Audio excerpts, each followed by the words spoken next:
और सुन सो शहर बाजार मौर्य जी के दरबार जहाँ नाम गूंजेला भारी हो जा चले रंगारी निकला बाकी तू जान जा मौर्य जी के इलाके में पहचान ना। गाड़ी पे लहरावे काला काला शीशा देख के दुश्मन के कांपे पूरा जीसा। गली गली में चर्चा बा भारी मौर्य जी के चले रंगदारी। यार लोग साथे सिस्टम तैयार नाम सुनते कांपे पूरा बाजार मौर्य जी के रंगदारी हो।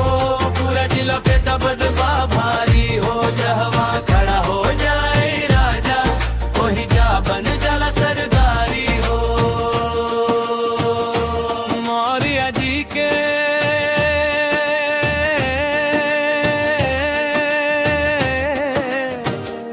रंगदारी हो। ना डर बाके हूँ से ना झुके लमात अपने दम पे बनवले बा पहचान खास।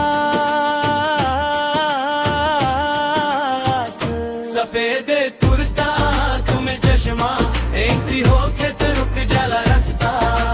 दोस्त खातिर जान भी हाजिर दुश्मन खातिर बन जाई बाजिर।